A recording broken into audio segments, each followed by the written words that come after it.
A igreja que vence o mundo. Esse foi o tema oficial do nosso retiro. A igreja que vence o mundo. É interessante porque esse tema proposto, ele levanta algumas questões. Por exemplo, existem igrejas que não vencem o mundo. São igrejas que sucumbiram ao presente século. Perderam completamente a sua identidade, o seu propósito. Estão de pé por mera religiosidade, formalismo. Igrejas sem poder, sem impacto na vida daqueles que a compõem.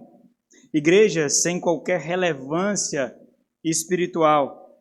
A semelhança daquilo que aconteceu com a igreja de Sardes, a quinta igreja, que recebe as cartas dadas pelo Senhor da igreja na Ásia Menor, ali no livro de Apocalipse, em que o Senhor diz ao anjo da igreja em Sardes, escreve: estas coisas diz aquele que tem os 7 Espíritos de Deus e as 7 estrelas. Conheço as tuas obras, que tem nome de que vive e estás morto. Mas também levanta outras questões mais. Se existem igrejas que não vencem o mundo, também existem igrejas que negligenciam as ameaças do mundo. Igrejas que vivem num mundo completamente fantasioso. O mundo dos afetos, criados para entreter e afagar emoções, para inflar egos. Igrejas que enxergam o mundo não como uma ameaça, não como o reino parasitário que ele é, não como império das trevas que deve ser exposto pelo reino da luz do Filho de Deus.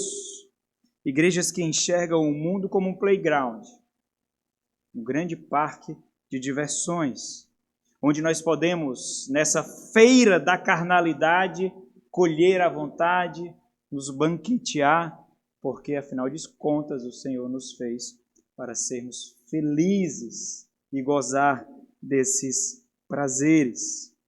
Igrejas sem convicção, que não expõem as artimanhas e o perigo, ou os perigos desse mundo e os perigos da carne. Igrejas apaziguadoras, que expõem os seus membros ao constante perigo, enganando-os, à medida que faz cócegas em seu ego, a semelhança daquilo que aconteceu à 7ª igreja na Ásia Menor, de Laodiceia, em que o Senhor diz ali no capítulo 3 de Apocalipse, a partir do versículo 15, ele diz: conheço as tuas obras. E essa talvez seja uma das expressões mais aterradoras. Porque se nós já ficamos aflitos quando alguém chega para nós e diz: olha, eu sei o que você fez. Eu conheço a forma como você age. Nós já ficamos completamente inquietos, o nosso coração acelera, quanto mais aquele que tem a chave de acesso irrestrito ao nosso coração, quer você abra ou não, ele adentra. E sabe o que está lá? Lá naquele local que você quer esconder. Igrejas que não expõem esse perigo. Igrejas que expõem constantemente os seus membros à morte. O Senhor diz: conheço as tuas obras. Sei, então, que nem és fria, nem quente. Quem dera fosses frio ou quente. Assim, porque és morno e nem és quente nem frio, estou a ponto de vomitar-te de minha boca. Igrejas que não expõem esse perigo aos seus membros. Membros que vivem na imoralidade, na falsidade, na hipocrisia, em piedade fabricada, em santificação fantasiosa. Membros que pensam que pode viver no mundo de Nárnia quando adentram a igreja e quando saem dos portais da igreja, parece que estão num mundo completamente diferente, onde a sua piedade, a sua fé não toca, onde as escolhas não diz respeito ao Senhor, não diz respeito à fé, diz respeito às suas particularidades, e a igreja não pode adentrar, porque isso é invasão de privacidade. Essas igrejas não vencem o mundo. essas igrejas nem começaram a batalha, já iniciaram fadadas ao fracasso. Contudo, todas essas questões, ao invés de solucionar, levantam ainda mais indagações. E aqui eu estou observando o tema proposto. Por que, então? Porque algumas igrejas vencem o mundo enquanto outras facilmente se curvam diante dele. Porque algumas igrejas erguem suas guardas incansavelmente contra o mundo, enquanto outras simplesmente unem-se a ele ou mesmo negam a sua natureza, a sua militância contra a igreja, contra o povo do Senhor. Por quê? O que torna essas igrejas diferentes? O que faz de uma igreja vencedora do mundo e outras igrejas aquelas que perdem a batalha? E talvez a resposta exponha justamente o centro da nossa maior negligência. A igreja que vence o mundo, ela é conduzida, ela é liderada por homens com vívida visão do mundo por vir. São aqueles que conduzem o rebanho, que guiam o rebanho, não olhando para a sujeira desse mundo, não olhando para a sujeira das suas ovelhas, não olhando a pecaminosidade das suas ovelhas, mas olhando naquele mundo por vir, maravilhoso, glorioso, glorificado. Olhando para a igreja sem ruga, sem mancha, sem defeito, pura. São aqueles homens que, mesmo sendo açoitados, continuam na batalha, apesar das ovelhas, apesar daquilo que esse mundo expõe, mas olhando para aquilo que um dia a igreja será. Homens cujo propósito de vida, missão, é entregar ao Supremo Pastor as ovelhas que lhes foi confiado para preservar, proteger e nutrir. Homens cujo rigor da batalha, das lutas, sacrifícios, lhes fazem perceber, na verdade, não o quanto eles estão perdendo tempo, mas, na verdade, que eles estão, sim, cada vez mais avançando nesse império das trevas, nesse império de Satanás, nesse império parasitário. Por isso o rigor dos ataques, por isso o rigor da batalha. Para tais homens, o rigor da batalha, na verdade, enaltece o poder de Deus através das suas vidas. Eles são meros instrumentos, completamente insuficientes. Paulo expressou isso diversas vezes. Abra aí na segunda carta aos Coríntios, no capítulo 6. Segunda carta de Paulo aos Coríntios, no capítulo 6, a partir do versículo 4. Paulo, ao invés de apresentar as perseguições, as lutas, as angústias,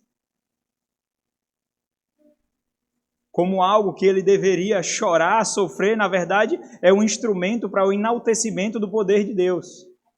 Segundo aos Coríntios 6:4 diz assim: pelo contrário, em tudo recomendando-nos a nós mesmos, como ministros, como servos de Deus, na muita paciência, nas aflições, nas privações, nas angústias, nos açoites, nas prisões, nos tumultos, nos trabalhos, nas vigílias, nos jejuns, na pureza, no saber, na longanimidade, na bondade, no Espírito Santo, no amor não fingido, na palavra da verdade, no poder de Deus, pelas armas da justiça, quer ofensivas, quer defensivas, por honra e por desonra, por infâmia e por boa fama, como enganadores e sendo verdadeiros, como desconhecidos e, entretanto, bem conhecidos, como se estivéssemos morrendo e, contudo, eis que vivemos, como castigados, porém não mortos, entristecidos, mas sempre alegres, pobres, mas enriquecendo a muitos, não tendo, mas possuindo tudo. Mas ainda assim, você pode replicar: essa é a resposta? Essa é a resposta do porquê algumas igrejas vencem o mundo e outras não? Como Como essa pode ser a diferença entre igrejas que vencem o mundo e outras que sucumbem a ele? São homens assim, irmãos, que dão a visão correta à igreja. Tais homens apontam o caminho correto à igreja. Simplesmente porque a igreja segue a visão dos seus líderes. E é isso que diferencia igrejas de igrejas. Cristãos de cristãos. Ovelhas de ovelhas. Aqueles que as conduzem pelo caminho. Simples assim. Simples assim.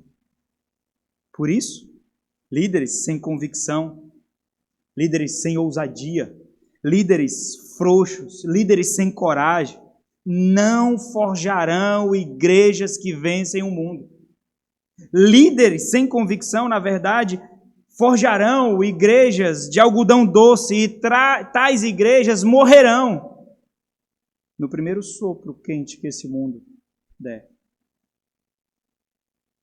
Tais homens são um privilégio para a igreja do Senhor.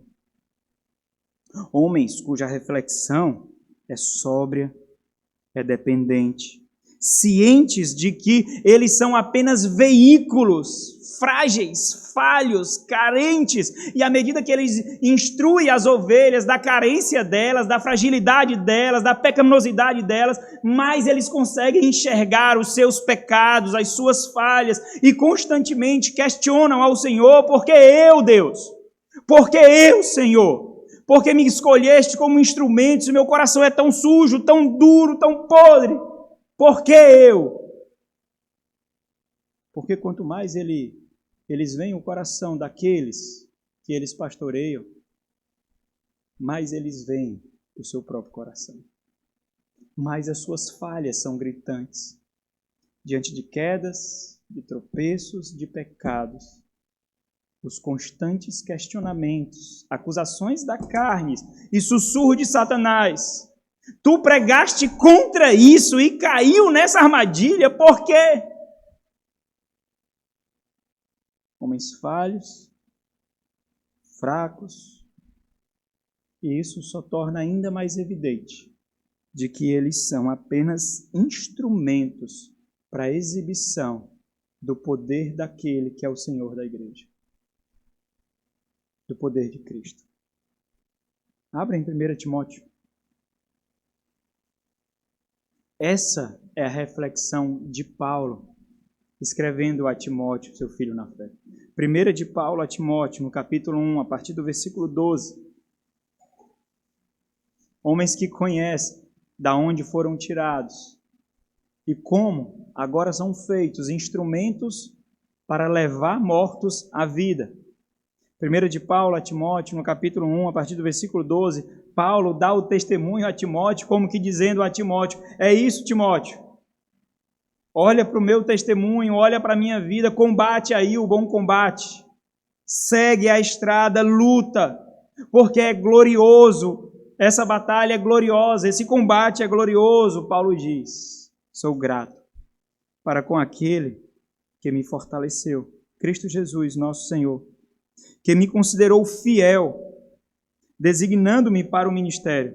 A mim, que noutro tempo era blasfemo e perseguidor e insolente, mas obtive misericórdia, pois o fiz na ignorância, na incredulidade. Transbordou, porém, a graça de nosso Senhor, com a fé e o amor que há em Cristo Jesus. Fiel é a palavra e digna de toda aceitação, que Cristo Jesus veio ao mundo para salvar os pecadores, dos quais eu sou o principal. Paulo diz isso justamente porque ele se tornou perito a enxergar corações.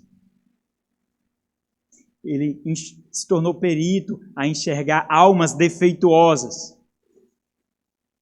Mas ele enxerga ainda mais o dele.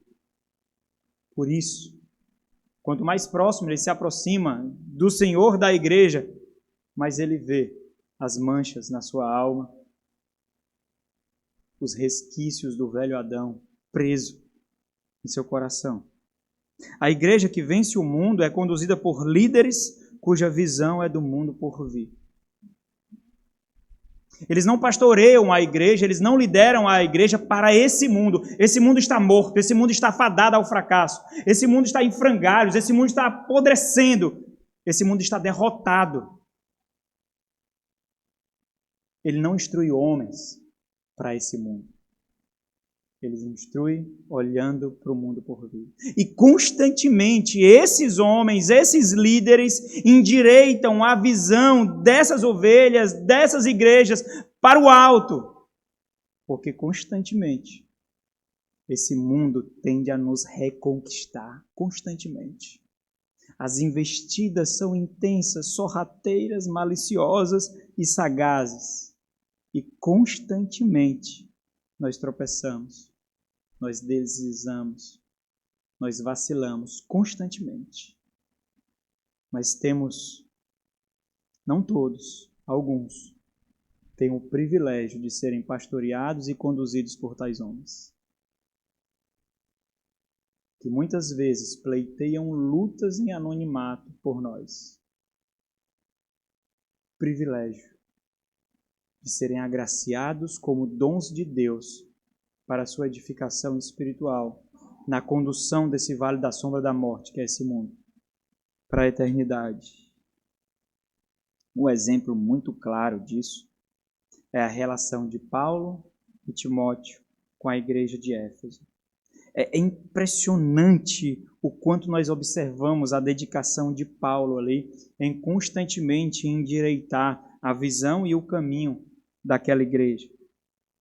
Corrigir suas perspectivas acerca do Evangelho, acerca de Deus, acerca de Cristo e acerca de si mesmo como igreja do Senhor. Ao que tudo indica, aquela igreja ela foi fundada por volta do ano 49 ao ano 51. Ali na segunda viagem missionária de Paulo. Paulo estava ali com outros cooperadores, Priscila e Áquila. Nessa ocasião, Paulo passa pouco tempo ali, mas logo ele retornaria. Isso aconteceu na sua terceira viagem missionária. Paulo visita novamente aquela igreja. Isso aconteceu mais ou menos no ano 52 a 57, depois de Cristo. Agora Paulo dedica 3 anos na edificação, na plantação daquela igreja. Paulo inculca a palavra de Deus. E, como bom mestre da lei que ele era, como bom fariseu que ele era, ele entende muito bem o que significa pregue a palavra, que ele orienta a Timóteo posteriormente, como nós lemos.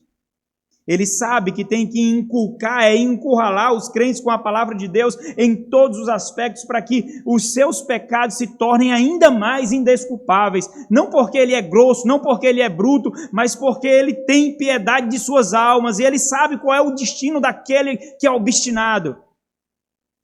Paulo inculca em todos os aspectos, nos mais diversos aspectos que possa existir e diante das necessidades que possam ser levantadas. E fazendo isso, ele está ciente, então, de que, passados esses 3 anos, ele cumpriu a sua missão ali de edificação, de plantação daquela igreja. E para proteger, preservar e nutrir aquele rebanho, aquela igreja, Paulo estabelece oficiais.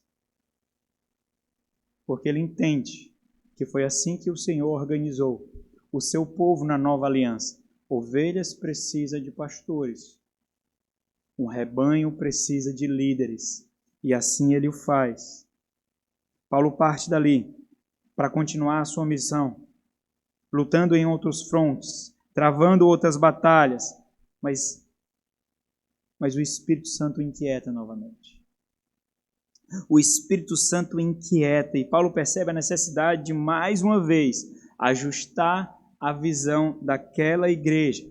E ele faz isso agora, exortando não aqueles irmãos, mas exortando os oficiais que ele estabeleceu ali. Isso acontece em Mileto, lá está Paulo, em sua terceira viagem missionária, e é interrompida. Isso torna ainda mais gritante a preocupação que Paulo tinha com aquela igreja e a necessidade de inquietação colocada nele pelo Espírito Santo de Deus para orientar dos perigos que talvez estavam sendo negligenciados. Paulo está em Mileto, 45 quilômetros da cidade de Éfeso. Paulo manda chamar os presbíteros de Éfeso.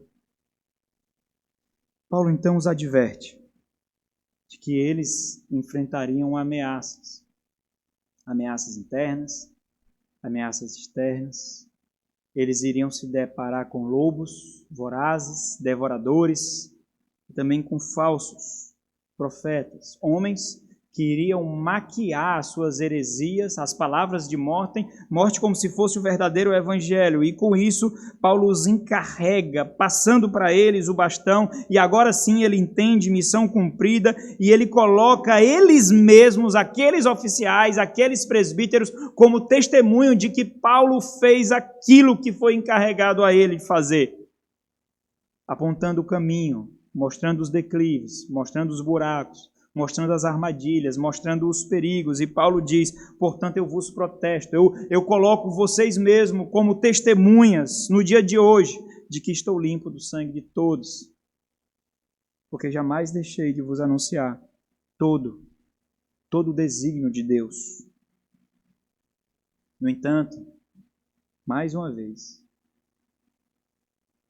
o Espírito Santo de Deus inquieta novamente e leva-o a pastorear aquela igreja para ajustar novamente a visão daquela igreja, a perspectiva da batalha daquela igreja. E Paulo faz isso dessa vez escrevendo a carta aos Efésios. E nós estamos aí talvez no ano 60 ou 62 depois de Cristo. Paulo está aprisionado em Roma. E a notícia da prisão de Paulo parece ter sacudido a igreja de Éfeso.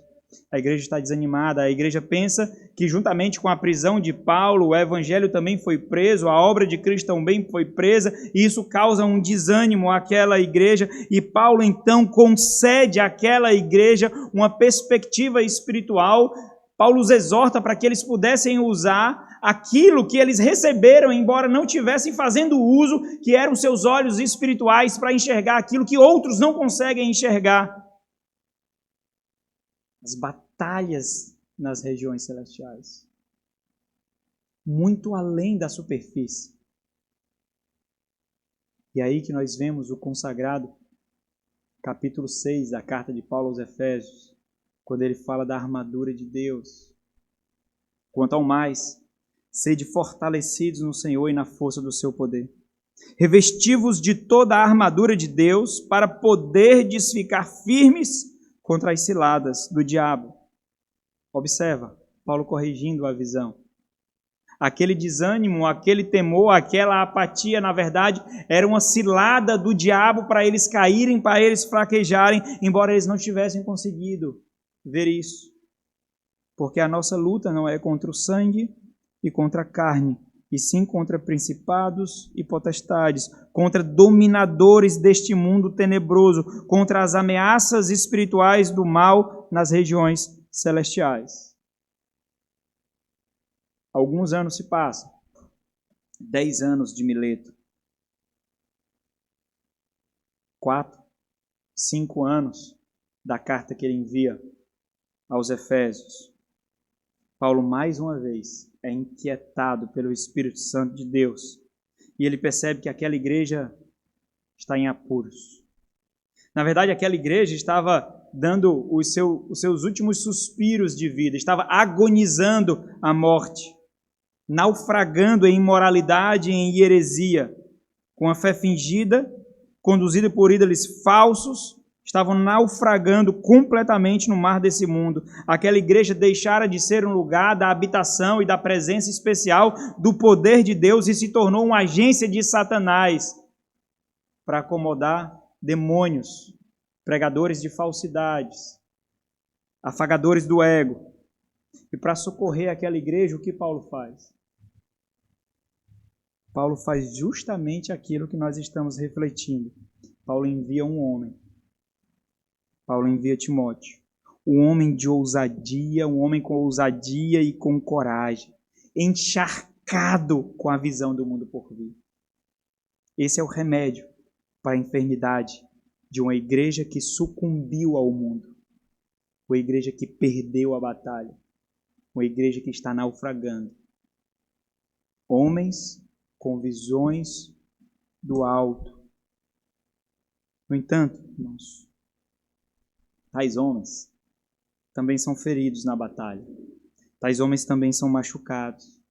E diante das atrocidades da luta, Timóteo parece ter desanimado quando ele se depara com o tamanho da batalha que foi proposto para ele ali. O rigor parece elevado demais. Paulo agora concede a Timóteo a visão necessária para a batalha. Para que Timóteo, por sua vez, concedesse à igreja a visão necessária para a batalha. Isso acontece na carta que ele envia. 1 Timóteo, capítulo 3, versículo 16. Escrevo-te estas coisas. A partir do versículo 14, 1 Timóteo 3, a partir do versículo 14. Escrevo-te estas coisas, esperando ver-te em breve, para que, se eu tardar, fique ciente de como se deve proceder na casa de Deus, que é a igreja de Deus vivo, coluna e baluarte da verdade. Evidentemente, grande é este mistério. O mistério da piedade. Mas que piedade, Paulo? Timóteo não via piedade naquela igreja. Timóteo via hipocrisia, carnalidade, imoralidade, lobos vorazes. Que piedade! É por isso que ele diz, é por isso que ele roga a Timóteo, ele coloca Timóteo sob juramento na segunda carta, que Timóteo pregue a palavra, porque esse mistério é a palavra que forja a piedade. Aquele que foi manifestado na carne foi justificado em espírito, contemplado por anjos, pregado entre os gentios, crido no mundo, recebido na glória. Entenda. Existe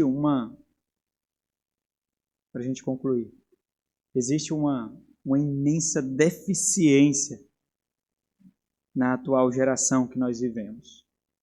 Nós vivemos numa geração imensamente apática, fraca, omissa, autônoma, individualista. Uma geração que não percebe uma lei natural. Nenhum povo subsiste sem líderes. Nenhum povo subsiste sem líderes. Nós precisamos ser conduzidos. Nós precisamos ser guiados. Nós precisamos ser corrigidos. Nós precisamos ser orientados. Isso se aplica a qualquer instituição da face da terra, mas tem um entretanto absurdo aqui, porque líderes não são suficientes para a igreja do Senhor. A missão da igreja, a natureza da igreja vai absurdamente além de qualquer outra instituição na face da terra. Por isso, a igreja do Senhor precisa de líderes específicos, marcados pelo Senhor da igreja, nomeados pelo Senhor da igreja. E essa é a tarefa da igreja. Essa é a missão da igreja. Porque a igreja que tem a visão de Deus sobre ela mesma, ela sabe que ela precisa vencer o mundo. Ela sabe que ela não pertence a esse mundo por vir. Ela vive olhando para aquilo que um dia ela experimentará. Ela vive olhando para o seu descanso, do qual hoje é uma mera lembrança, o dia do Senhor, o dia de descanso, o dia de deleite da alma, o dia especial de nutrição do espírito. Todos os dias nós recordamos daquilo que o Senhor tem reservado para nós. Por quê? Por causa da certeza de que nós não sucumbiremos. Mas por que algumas igrejas sucumbem? Agora você pode responder. Você sabe qual é a resposta. Por que algumas igrejas falham? Por que algumas igrejas morrem? Por que algumas igrejas causam tanto mau testemunho na sociedade, impregnando o mundo de trevas ao invés de inundar o mundo com luz? Por quê? Agora você sabe a resposta. Por causa dos seus líderes. Por causa dos seus oficiais.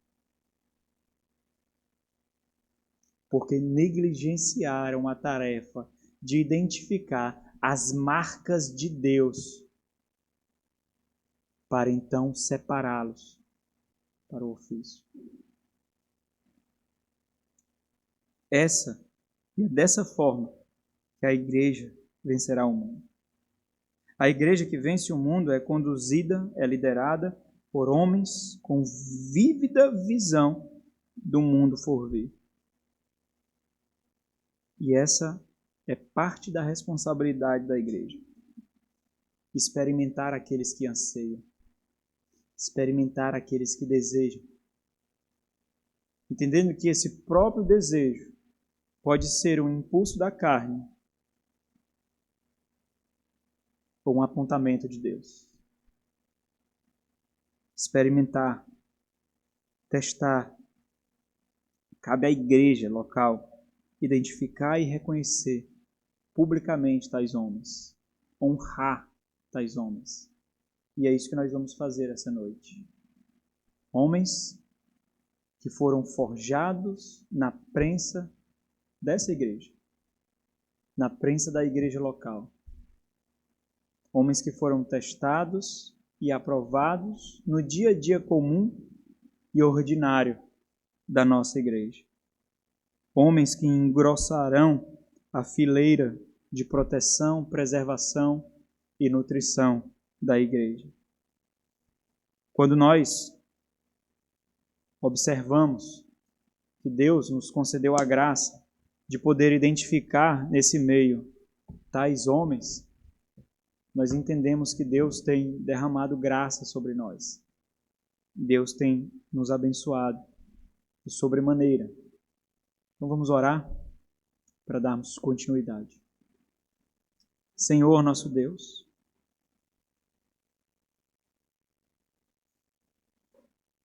a tarefa é grande demais para nós, ó Deus. E isso nos coloca com temor e dependência diante do Senhor. Temor porque somos falhos, não somos inerrantes. Sabemos que também podemos errar, ó Deus, mas cientes de que é o Senhor que faz toda a obra. É o Senhor, ó Deus, que faz brotar vida. É o Senhor que conturba mentes perversas. É o Senhor que protege a igreja. Nós amamos a tua igreja, Senhor. Nós tentamos a todo custo fugir da religiosidade, da fé fingida, de ter a igreja na periferia da nossa vida. Nós lutamos, ó Deus, para forjar temor no nosso coração, suplicando constantemente ao Senhor para que não maculemos a noiva do teu filho, para que não tratemos a noiva do teu filho como uma qualquer. Rogamos ao Senhor, Deus, constantemente ousadia, coragem, para expulsar os lobos vorazes, os falsos profetas, os inimigos do Senhor, expondo-os à sua falsidade e carnalidade. Até aqui o Senhor tem nos ajudado, Deus. Faz com que essa festividade que celebramos hoje prospere, ó Senhor, para que nós sejamos uma igreja que vence o mundo, Deus. Para que não sucumbamos às nossas vaidades, para que as nossas necessidades não ultrapassem as necessidades da igreja, para que os sonhos que nós temos não se elevem diante de nós como senhores da nossa vida, mas se curvem diante da cruz de Cristo Jesus, meu Deus. A obra é tua, Senhor. A igreja é tua, não é nossa. Nós temos apenas o privilégio de fazer parte dela e de cultuar ao Senhor, que é o autor de tudo e que tudo sustenta.